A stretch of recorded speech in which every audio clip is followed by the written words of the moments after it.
We have a tendency to reject our kids whenever they mess up. You ever felt that? We have a tendency to reject our kids when they don't meet our standards. We have a tendency to reject our kids when they don't do exactly what we want them to. Listen to me, beloved. Sure, you should discipline your child when they don't do what they need to do, but you should never reject them. I want you to think back over even the recent past. Have you made statements that have communicated to your child that because you've done this, I reject you. I want nothing to do with you. Because you failed in this area, I don't want anything to do with you. Have you shown by your silence or by the fact that you don't have anything else to do with them, by the fact that you're not participating with them, by the fact that you're not trying to do things together with them, are you communicating with the way you look and the words you say that you've rejected them? Well, let me ask you something, Mom and Dad, if that's true of you. I pray it's not. But if it's true, are you perfect? Does God accept you? But our God doesn't reject us once we're born into His family. They don't need rejection. The Bible says children are a gift from God. I want to ask you today, have you accepted that gift? Have you truly accepted that gift? And have you thought about this? God, who always knows the future way ahead, He knew exactly the kids He was giving you. He knew exactly the kids He was giving you. He knew exactly the children He was going to put into your family. And we need to avoid trying to make them just like us. That's why some parents reject their children. You're not like me. Some folks, instead of holding up God's standards, they hold up their standards. And then they reject the child when the child doesn't meet up to their standards. Unfortunately, the narcissistic mother will see her son as a belonging, someone who is there to fulfill her needs, wishes, and desires. This son is only shown love and affection when he is pleasing his mother. So he grows up with the understanding that her love is conditional. However, what tends to happen is that this now adult son will have a deep subconscious resentment and hatred for his mother that he has repressed and compartmentalized far away from the conscious mind. However, it's still there. But what happens is he begins to feel that she does not like him. The brain research in the female brain talks about the fact that in teen years, girls are very sensitive to being liked. And the social conflict that results in them feeling unliked, just causes them to become unnerved. And whereas with the boys, it's the feeling of being disrespected. Yes. It's not a matter of being liked or unliked. It's a matter, do you respect me or not? Really, I don't care if you like me, but if you respect me, we're going to be okay. But if, you like me but don't respect me, then there is a de-energizing. But what happens is he begins to feel that she does not like him, whereas the boy thinks she's using this as another opportunity to send me a message. He'll just shut down and withdraw. But I'll tell you what, Dr. E, he responds exactly the way that you predict in this book. So when he and I are having conflict, he's like, you don't respect me. You don't like me. And here's the great thing about today is if a mom is struggling in any way with her son, you're about to give her some language and some approaches and even a glimpse into his brain to help her understand how she can talk to him, which will revolutionize their relationship. Allah and His Prophet command the women or advise the women. Most of the advice that's given to women is not to love men. Why do you think that is? Well, because love comes naturally, right? We give love. This is something that we naturally, and we are very familiar with the concept of unconditional love.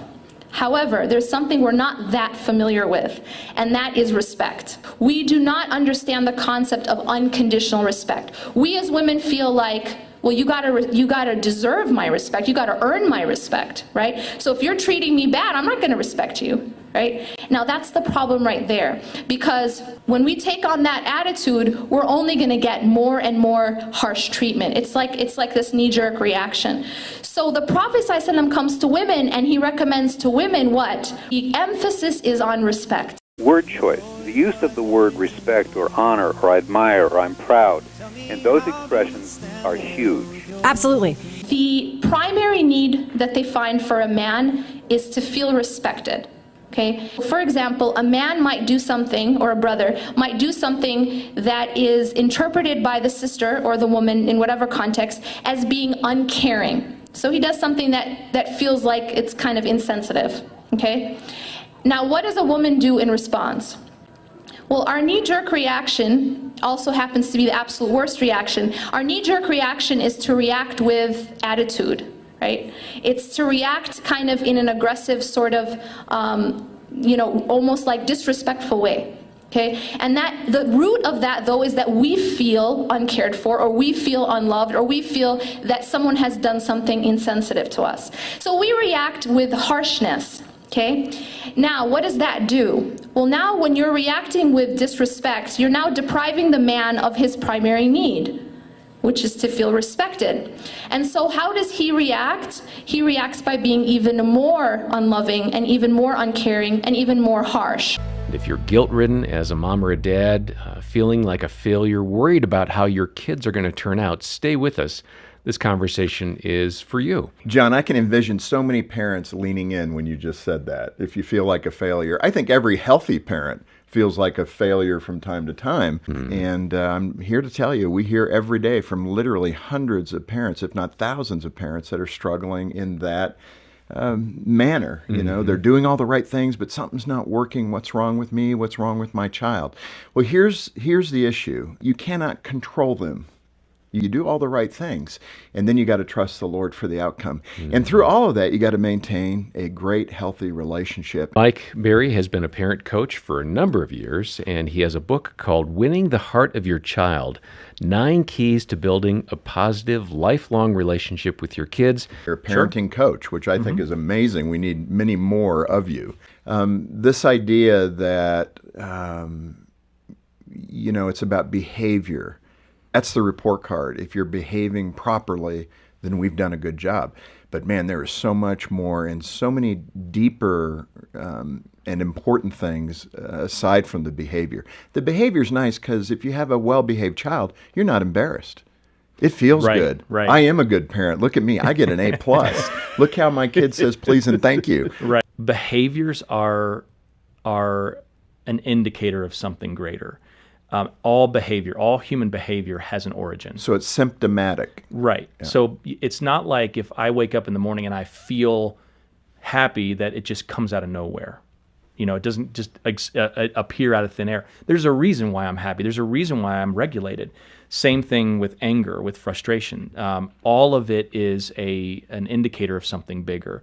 And I think that one of the things that we struggle with as parents is that we look at the behavior and we think, well, this is just a bad kid who wants to ruin my day or who wants to just behave badly. This is an indicator of something greater that's going on. And if we can shift our approach and stop targeting the behavior but start asking bigger questions on what's going on behind the behavior, it allows us to respond differently and respond with compassion. And we talk about winning the heart of our children. When we can harness that response and change our response, that's when you begin connecting with the heart. And everybody's at a different stage or a different phase in their parenting. So let's get to the 4 different parenting types that are unhealthy. This is where you get into the darker approach, the commander and the instructor. The commander, I relate to General Patton, it's control. It's behavior modification, behavior control. It's the my way or the highway. Rules. It's iron fist ruling. Then you have the instructor and honing in on that one mistake. Everything's a life lesson. Everything's a lesson, even if the child isn't asking to be taught. The overarching theme is don't become one of those parents who is all controlling. I think one of the critical parenting components is you've got to have self-awareness. You got to know when you're moving out into one of these extremes where it's unhealthy for your child and for you. Right. I said earlier about the perfection. We get into this idea, this trap of thinking it has to be perfect. My family story is messy.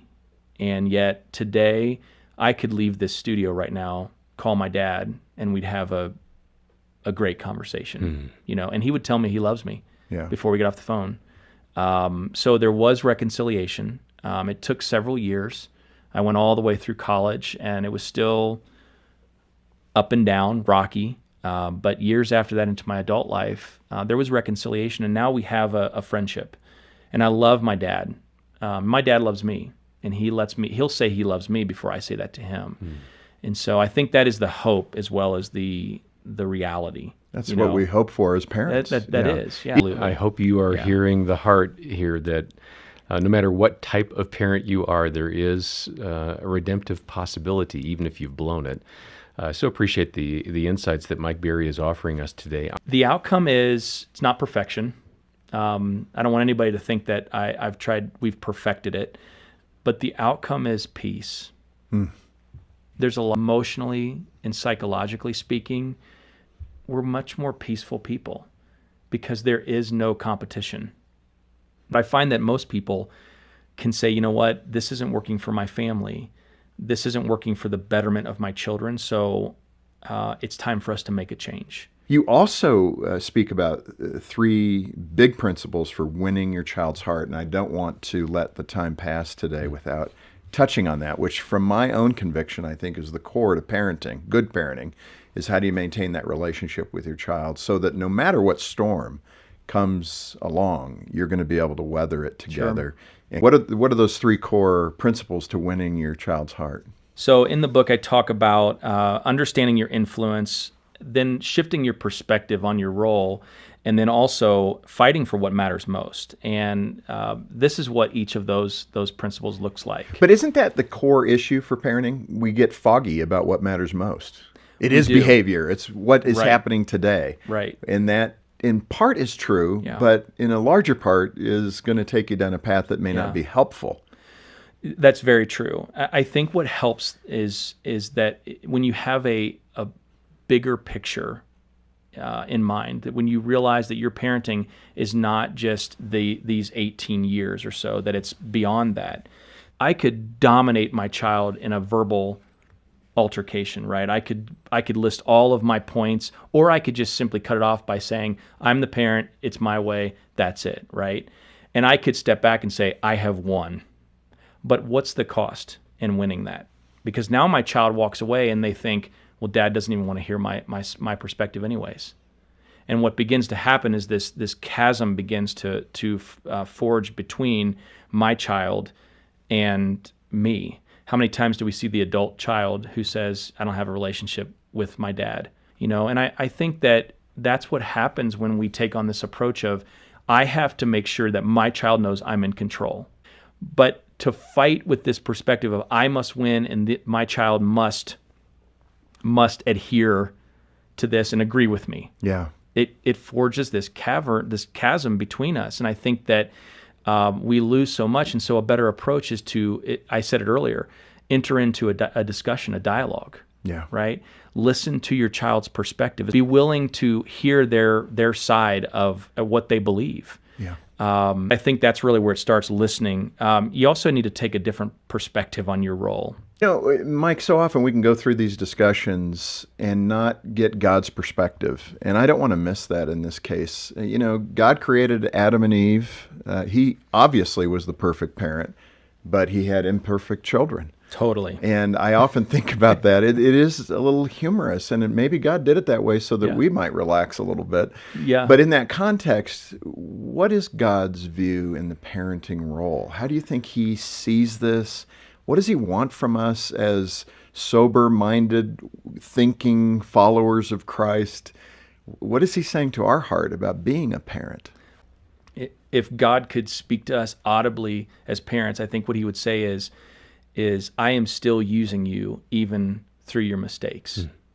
Well, the irony is he uses all of that in the shaping of that person for his mission ahead of them. Right. Mike, in that context, the last question is really, I messed up. You know, my kid's 18, 19, 25, whatever it might be. It's never too late. We always talk about that. But what do I do? As a dad or as a mom who was that commander or that instructor or the BFF or the dreamer, what can I do to correct the relationship? How do I go about it?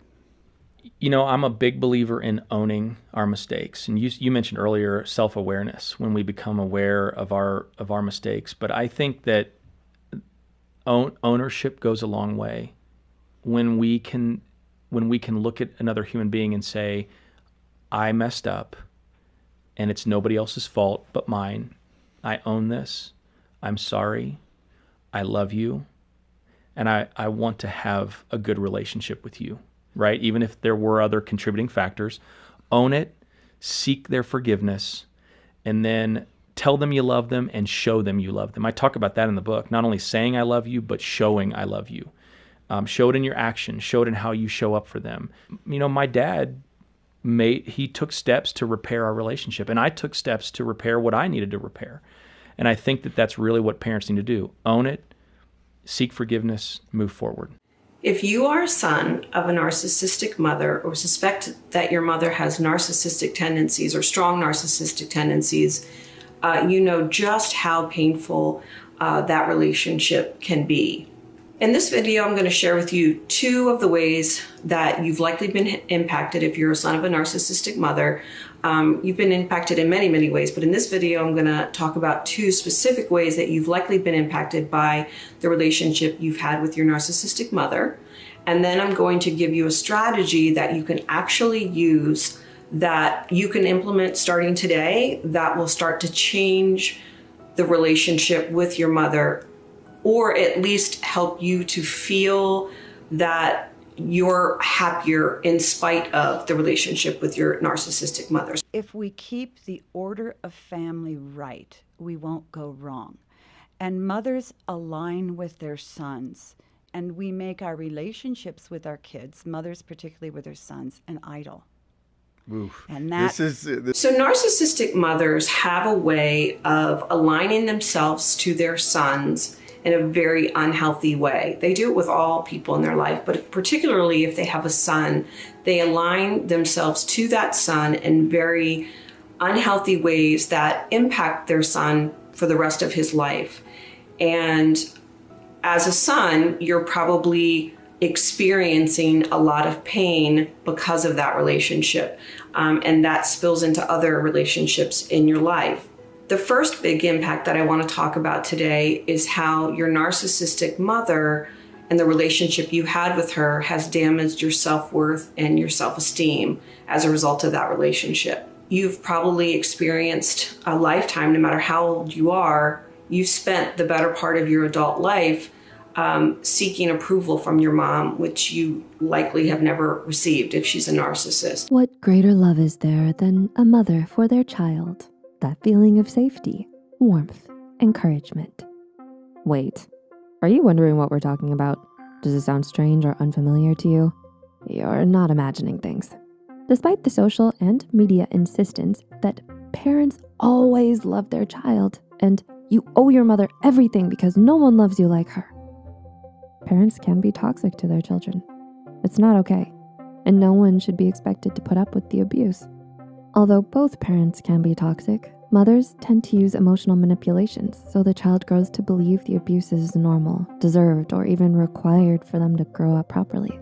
Toxic mothers do it for control and to assuage their own shortcomings. And so you're constantly doing and saying things so that she will give you that approval, but you actually never get it. It's never good enough, or it's never enough. And so you likely feel like you're a hamster on a wheel and you just keep going around and around, hoping that she'll actually accepting of you and that you will get her approval. Her love of you or love to you was always conditional. It's always going to be conditional. And if you do and say the right things, she'll give you a little attention, or she'll provide a lot of attention. She might even do this for a period of time, but before you know it, she pulls that love away again the moment that she realizes that you didn't do or say or provide to her what she thinks you should have. So that love is conditional, and that over time will wear over your self-esteem in a way that it becomes ingrained. And so your self-esteem for a lifetime has been impacted by this relationship with your mother. And consequently, as a result of that never-ending seeking approval from your mom, which is natural as a son, you want your mom to love you. And so you might find yourself in relationships for a lifetime getting involved with people or partners, whether that be an intimate partner, business partner, whatever, but primarily in business, primarily in your intimate relationships, you might seek partners who are also never happy, who are also never going to be okay with you, or you're seeking their approval. And you do that because it's familiar, and you're sort of mirroring the relationship that you have with your mom. You're not able to select partners usually that will give back to you in very healthy ways, because that's not familiar to you. And so that first big way that she impacts you is in your self-esteem and self-worth. You don't feel worthy of having someone to treat you well in relationships. And so that's the first big way that she impacts you. The second big way that I wanted to talk about today of how your mother impacted you if she's a narcissist is, as a son, you were probably never taught how to set healthy boundaries. But particularly if you're a son of a narcissistic mother, you were taught in either direct ways or indirect ways or both that setting boundaries with your mother was not acceptable. Because you were trying to seek her approval, you probably just kind of let go of who you were. You probably let go of things that you wanted and desired in order to please your mom.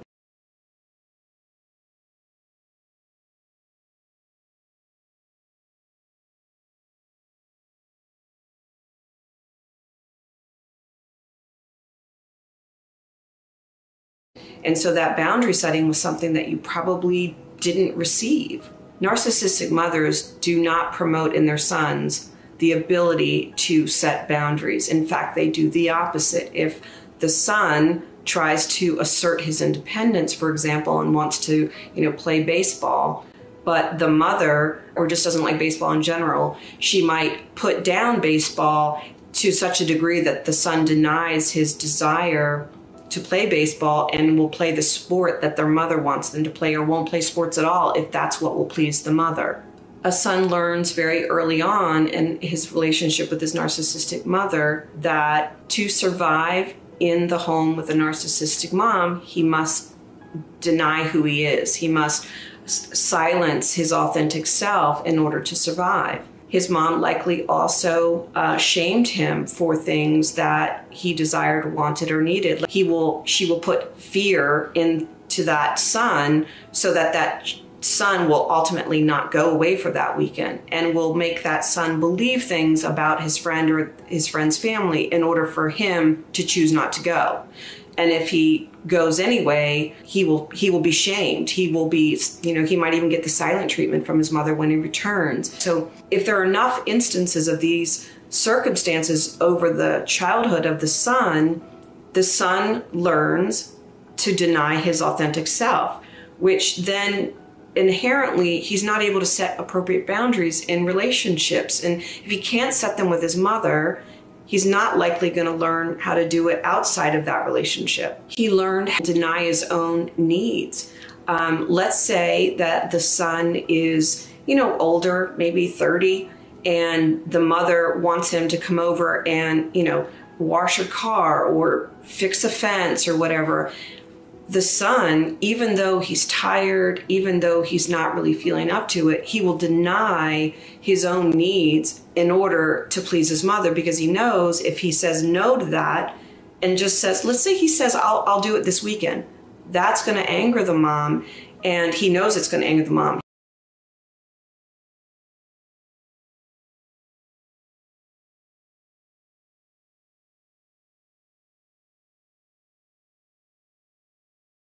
It's important for him in developing his masculinity to separate from you. How do you see that part of it, the faith element, God's design for a mom and for her son? It's really important for him to think his thoughts, for him to express himself, and the only way he can do that is if you pull back a little bit. So when you start there, that's a pretty easy place to start. You're talking over your child. Mm-hmm. Now, are you thinking for your child? And what else are you doing for your child?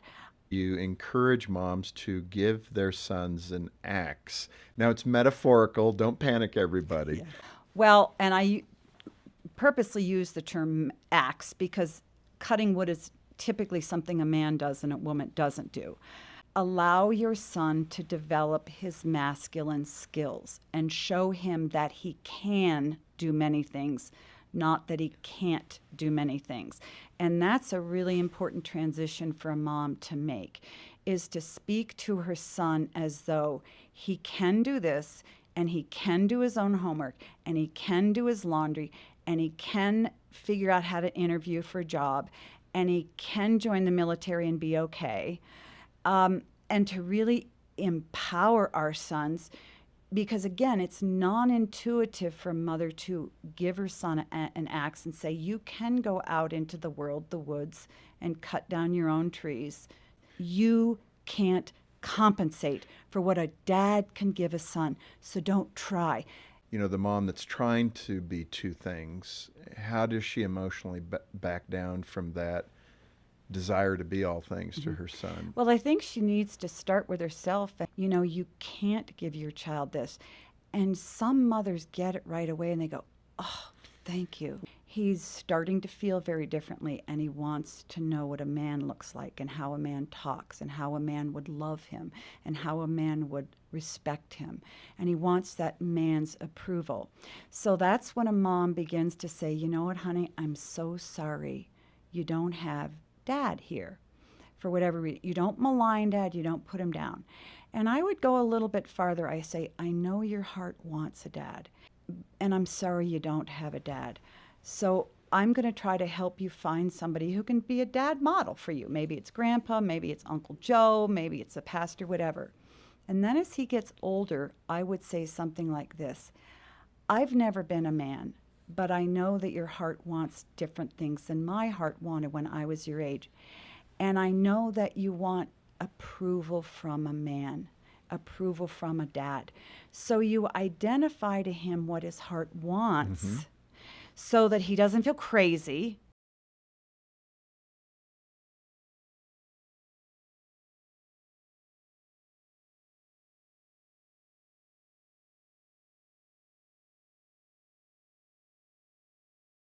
If you overparent and you cross boundaries and you try to be God to your son or a father to your son when you can't be, you push God out of the way. Never, ever step on God's toes.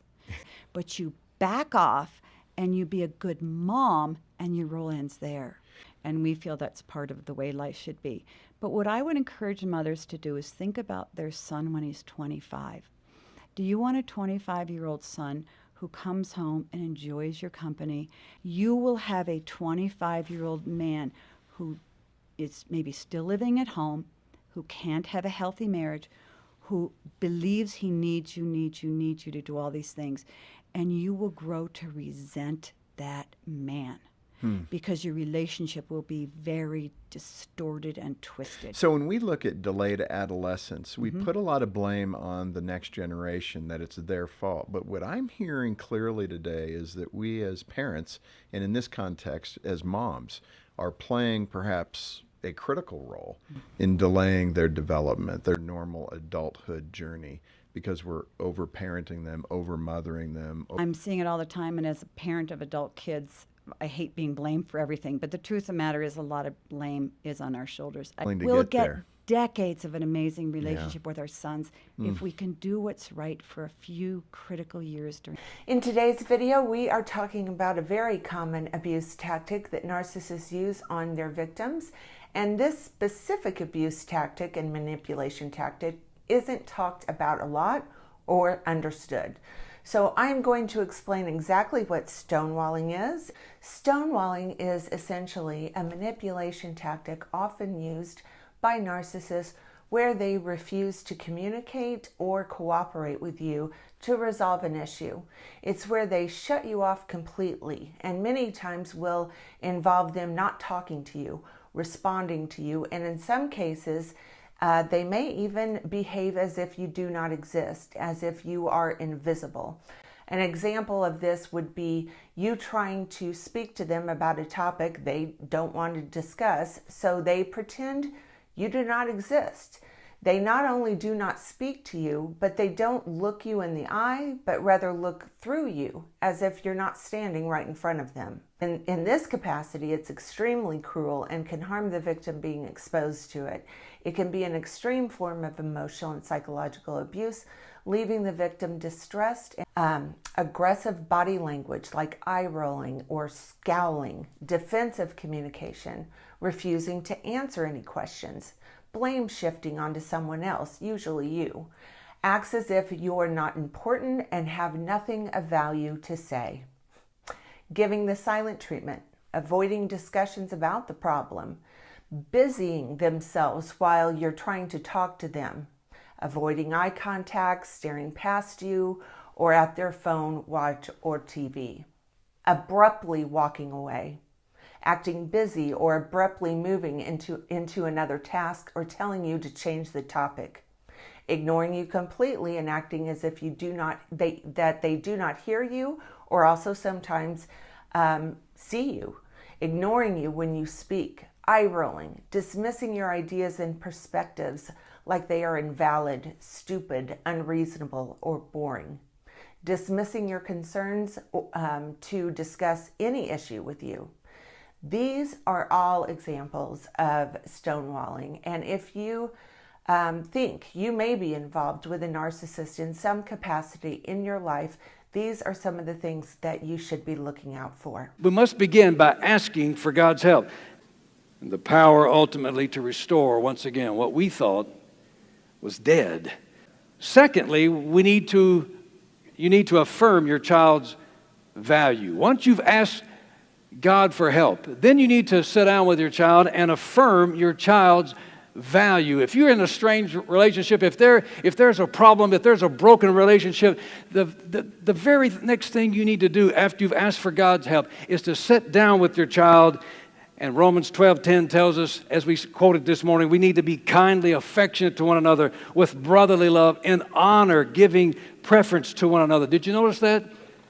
We need to show honor. We need to affirm our child's value. We need to be able to say to them, you know what, it doesn't matter what's happened. It doesn't matter this disagreement we're having. It doesn't matter this battle that we've been in. I just want you to know, as mom or dad, I want you to know that I love you and you're valuable to me. And no matter what's going on here, I want to do whatever it takes to restore it because you're valuable to me. So to restore relationship with our children, we need to go to them and say, you matter to me. You matter to me. You're important to me. And I want to work on this relationship even though I know it's going to be difficult. Satan hates the family. Have you figured that out? He despises the family. The family was God's jewel. The family was God's brilliant idea. There is no better place to learn how to get along in life than in the family. That's why God raised up the family. And Satan hates the family. He knows the strength that presides in family. He knows the benefit for every member of the family, and so he's going to do everything in the world he can to destroy it. And so he comes in and begins to create conflict in our families. And so to restore a relationship with our children, we need to go to them and say, you matter to me, you're important to me, and I want to work on this no matter how difficult it may be. Now, how do you show somebody honor, preacher? How can I show my child honor? 4 ways. First of all, by listening to them. By listening to them. When you really listen to somebody, you're showing them honor. You're showing them respect. You're affirming their value. Actually look your child in the face and you listen to what they have to say. It sends this message to their heart. You matter to me. You're important to me. You're valuable to me. I'm giving you my full attention right now. You're giving them a gift of honor when you listen to them. And then secondly, by validating their feelings. By validating their feelings. We think that some of the things our children express to us, listen, are silly and unimportant. And we have the tendency to blow this whole thing because we rush in wanting to fix it right away. Don't demand that your kids, don't try to work your kids to where they just become clones of you. Let them be the unique creature that God intended for them to be. Let God do in each child what he wants to do. So we need to, if there is a problem in your home, if there is conflict, you need to listen to them. You need to validate their feelings. You need to seek to understand. And then number 4, by accepting them. Now this requires humility for us parents,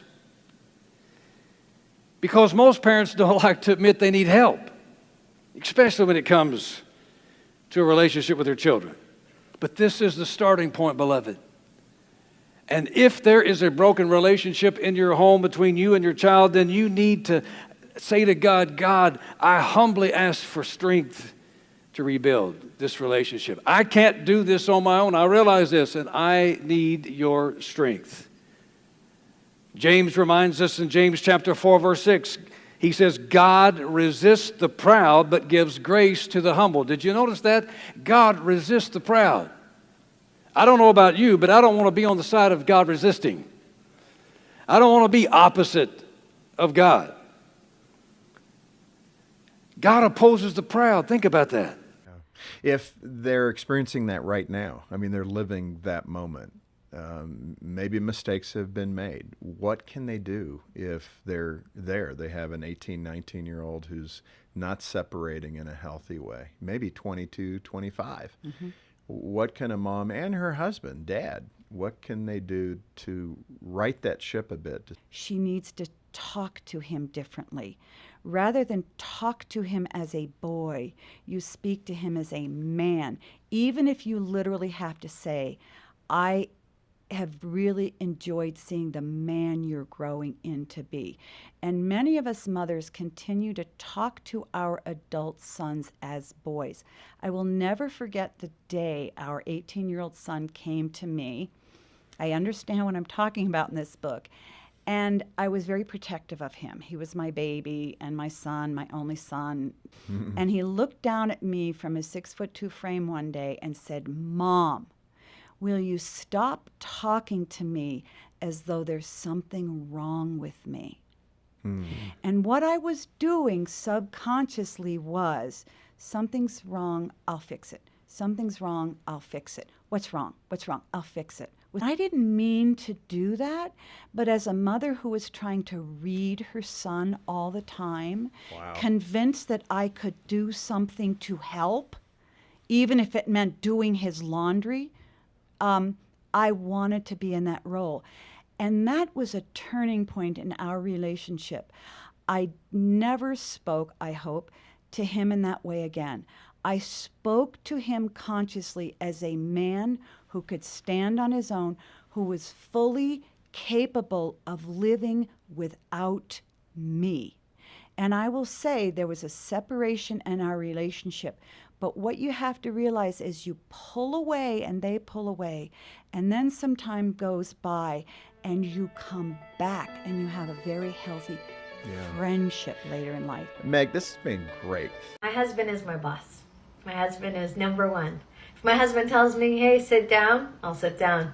If he tells me you can't go out with your friends today, I'm not going to go out with my friends. If he says, hey, go wash this dish for me, I'm going to go wash the dish for him. I chose this man to be the king of my life, and yes, I agree with everything he says, and I do everything he says. And I did that because I chose this man. I put him in this position of my life, and this is how I honor and take care of and love the man in my life. So I tell women out there, you want a man in your life, you want to be happy, figure out what you would do when you are happy. Because I am happy. My husband does so many great things for me, and I would do that for him. I obey him, I respect him, and I let him be the man that he is. I chose a man that I wanted to follow. I chose someone to lead me, and that's why I will do anything for him. If he tells me jump, I'll jump. If he tells me sit down, I'll sit down. Anyways, that's a message for everyone out there. Love and cherish the king. What does it mean to respect? And it means treating someone in a way that never makes them feel small or insignificant or unimportant. I think that's a really great definition for respect. That we always treat someone in a way that helps them to feel important and to feel that they are a significant person on this planet. If a kid is even trying to be authentic, oftentimes they're not. They just sort of give up and keep everything in. But if you're trying to, the parent is not really going to want to hear you for who you really are, and you also can't really be seen for who you really are. And if by chance you somehow force this in their face, they're not going to have a good reaction to that, right? Oh no, you're upsetting the apple cart. You're upsetting the image that they have, and this is all about image for the narcissist. The image they have about the kind of person they are and the way that they can parent. And so if you pierce that image, they're going to have a strong negative reaction. Maybe even to the point of withholding love or doing something drastic in terms of turning off their feelings because you messed with mommy's feelings. And as a child of a narcissist, you learn that you're not allowed to do that. You learn that in verbal and nonverbal messages and cues. So therefore, the child is not able to really be real. They can't really be authentic because they know that that's not accepted by the parent. So the child learns to have this false self, which is really something based on shame and hiding, because that's what the child's learning is, I guess I'm not accepted for who I am. There must be something wrong with me, even though, of course, there's really not. But a child begins to realize that how they look, how things appear, is more important than what's going on. And I think for me, that played out in kind of an interesting way. Reflecting back on my childhood, I realized how everything that I was concerned with was about the appearance of things versus anything to do with what was really occurring, what was really happening. This could be with my own feelings, other people's feelings, but also in situations. Everything was about being phony and putting on airs and making things appear a certain way, especially in relationships with other people, because it really didn't matter that you were real or authentic. And for most children, you don't even know how to be real or authentic because you're so out of touch with your feelings because you can't be yourself with your own mother. And sometimes that can lead to OCD-ish type of symptoms because children who grow up like that are so concerned with how things look that you have maybe rituals or patterns of doing things or a certain little box that everything has to fit into in terms of how you approach life, which is basically a form of OCD because you are not accepted in essence for who you are.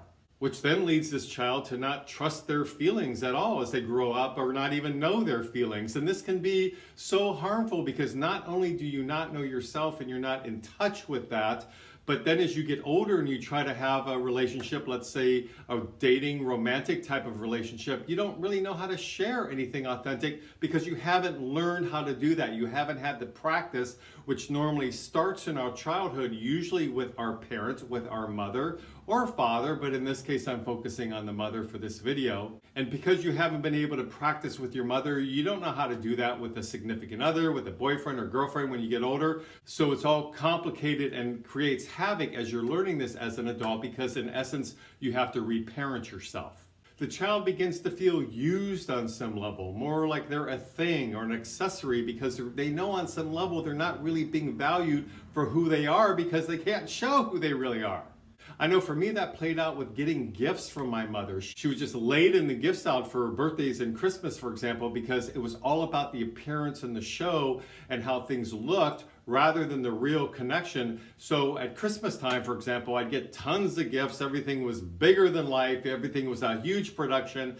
But on some level, I knew that it was very inauthentic and felt phony to me, which then translated as I got older in life to where it just didn't mean much to me when people gave me gifts. I hadn't worked through that part of my childhood yet. So getting gifts was kind of meaningless, even if it was a very nice, expensive gift. It didn't really matter.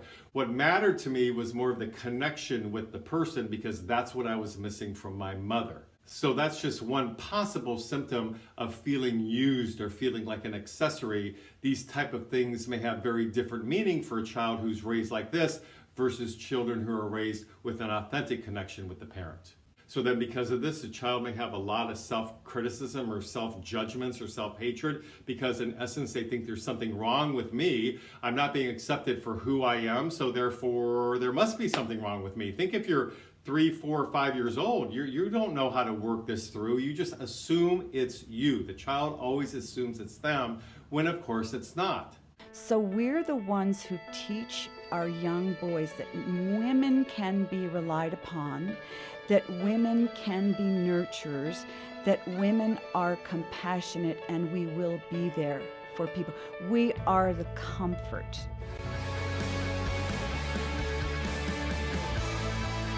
Welcome to the Focus on the Family broadcast, helping families thrive. Meg, welcome back to Focus. Our girls never pulled away. We talked about everything all the time, no matter what. And then particularly during the teen years, that was a real challenge for me. And I realized how critical it was to understand what he was going through and what he needed from me. Yeah, and moms do the core job of shaping what it means to be a woman in the minds of their boys. Yes. I think most moms might go, yikes, I never realized that, Sure. right? Oh Scary. no. Yeah. So speak to that. How does a mom capture that view? And then how does she do a good job projecting healthy, godly femininity to her boys? Well, I'm so glad you asked, because it is very different from being a mom of an infant or a toddler girl. It is just different, and I can't even describe it, but every mother of a son knows that. When your son is first born, we know that mothers are the ones that do a lot of the attachment. We're the ones who spend more time with them. We show them love. We show them nurturing. We show that you can trust people. You know, mom really sustains life in a lot of ways, you know, breastfeeding and that kind of thing. And so we're the ones that really form these deep primal attachments to our sons. It doesn't mean dads aren't critical. Right. It means they have a different role. So we're the ones who teach our young boys that women can be relied upon, that women can be nurturers, that women are compassionate, and we will be there for people. We are the comfort. You know, we're the comfortable place, and we are the people who, we hope, will always be a steady presence in their lives. So we teach that to boys when they're very young, and we want to be the people they can always rely on. We teach boys that femininity and womanhood is a good thing, and he can depend on it. Women can give him a lot of security. Right. What are, I mean, those day-to-day practical things, because moms are listening, what are some things they can do to communicate that in a very practical way? Well, I think one of the most important things is just spending some time with your son. You know, don't throw him his lunch and go back and clean up the kitchen. Sit down and eat a peanut butter and jelly sandwich with him. You know, talk to him. Play trucks with him. You know, go outside. Moms are going, ugh. Ugh. I kicked so many soccer balls, you know, when my son was even in 6th grade. So it really just means engaging him on a boy level. Do things that he likes to do.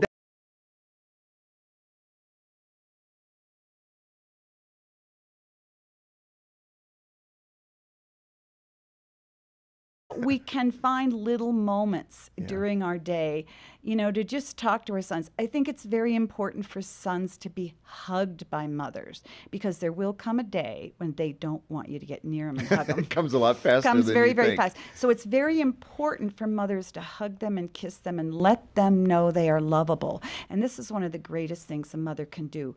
I think in general, mothers are more comfortable touching our sons than dads are. Now, there's some dads who are very huggy and touchy. My husband is one of them.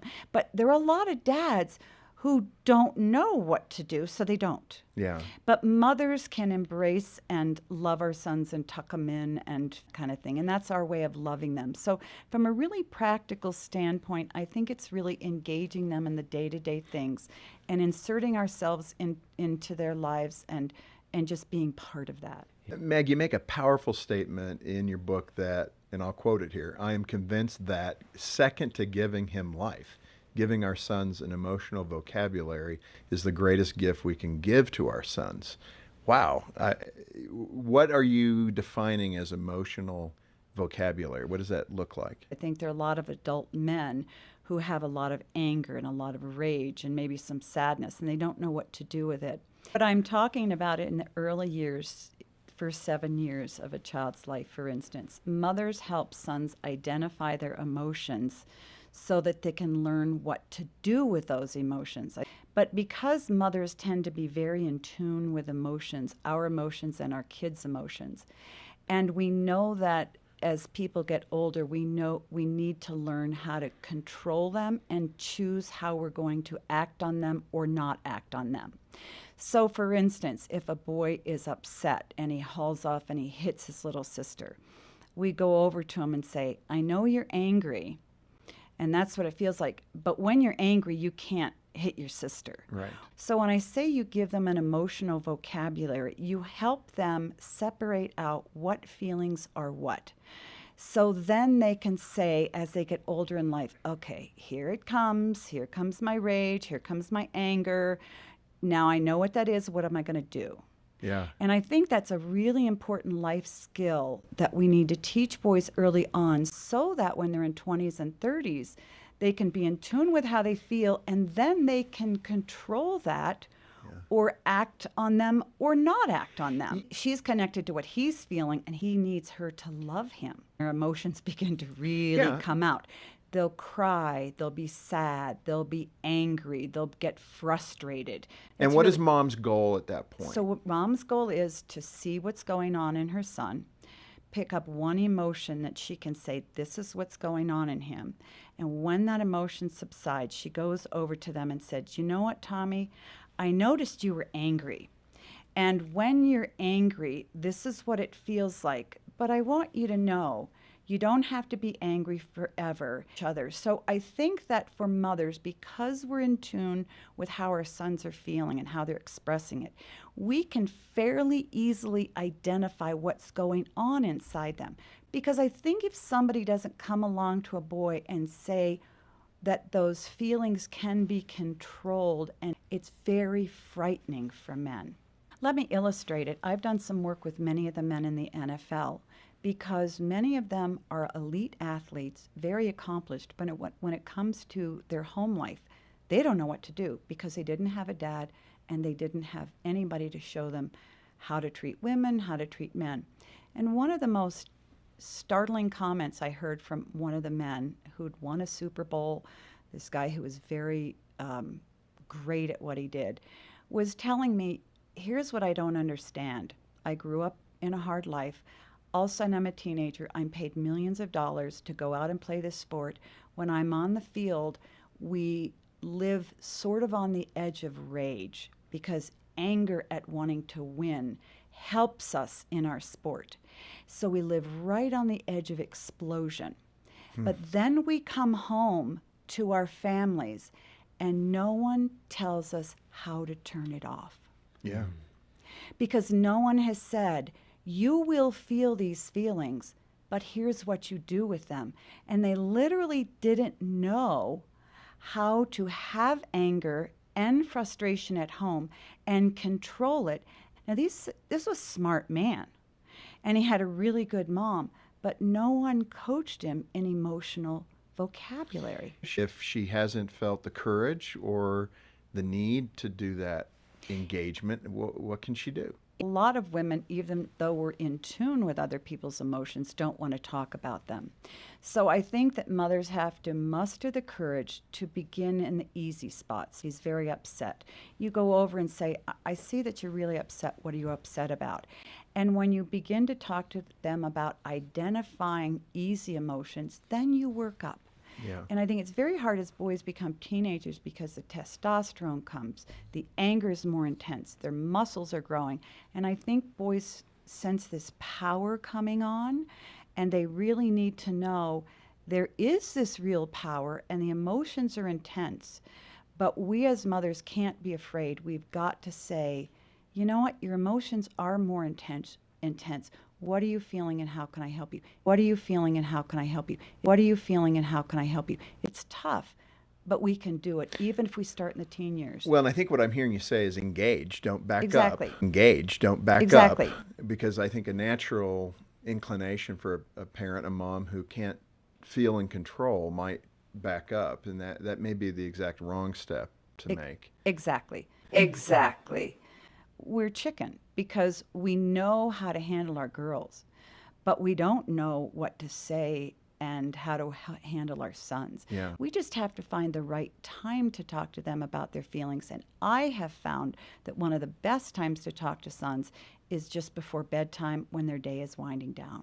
moms, know that at some point every boy will wage war against you. It's necessary. And mothers misread that as though their sons are pulling away and not liking them, and they're inadequate.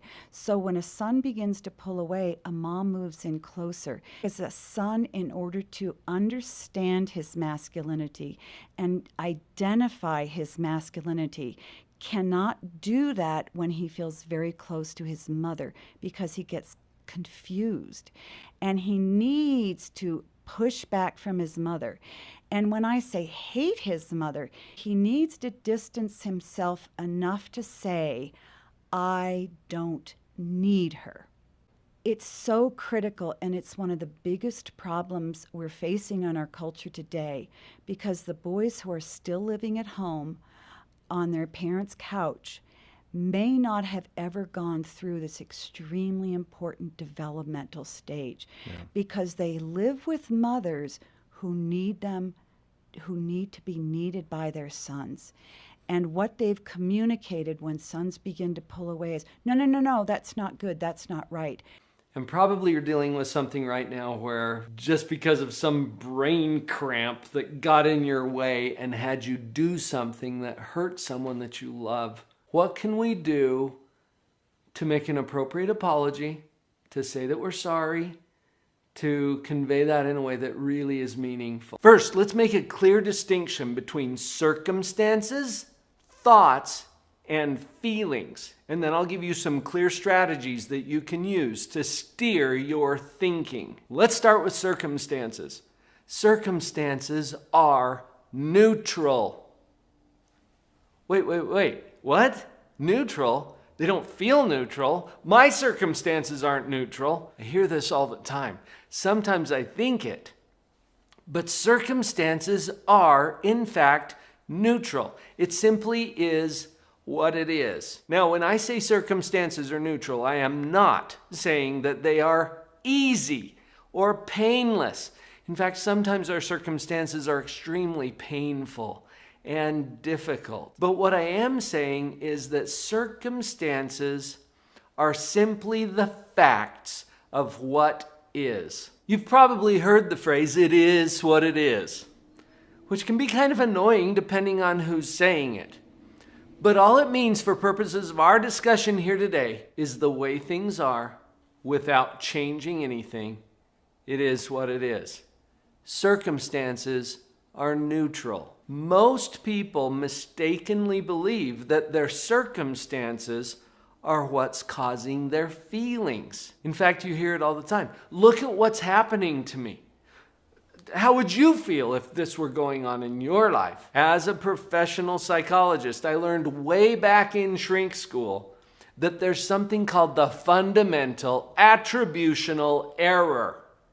It's an error, a mistake. And what it is that we think that our feelings are being caused by what's going on around us. We attribute how we feel to our circumstances. It's an error. I recently interviewed on my podcast, Live on Purpose Radio, Dr. Richard Nisbett. He's the author of a book called Thinking. He made his entire career studying how we think, reason, logic. And he said that the number one error we make as human beings is that we believe what we think. Track that for just a minute. We believe what we think. So as soon as we think that our circumstances are causing us to feel the way that we're feeling, we also believe it. And then your brain has two basic jobs: to keep you safe and to prove you right. So then your brain kicks into overdrive trying to prove you right about what you already think. As long as we see that it's happening, we're in a position where we can take some choice and control over that process. Until we see it as a choice, it's not, and we just roll with whatever we're already programmed to think. So if it's not our circumstances, what is it that's causing our feelings?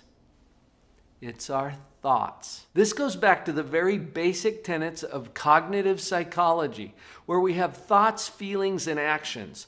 All three impact and affect each other. We know from our clinical experience and a lot of research that's been done in the field that it's our thoughts that cause our feelings. So our circumstances happen and they're neutral.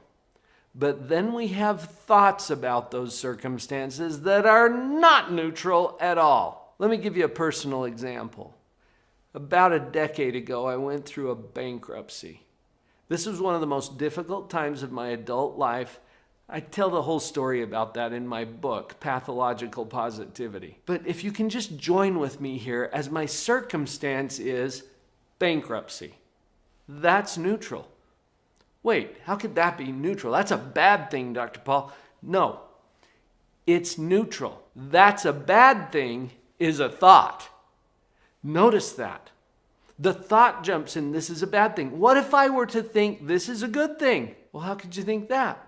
It's a pretty good question. But usually it's not a question. It's a statement disguised as a question. How could you think something like that? It's not helpful as a thought for me to think that my circumstances are bad. Why? Because then I feel worse. What if I were to restructure that in my mind in a way that causes a different kind of a feeling? We all have these deep, wonderful feelings for our kids, right?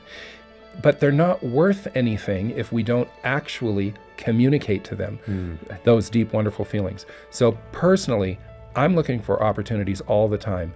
It puts you in a humble position, but I think that's exactly where God would have us as parents, is to have a humble heart.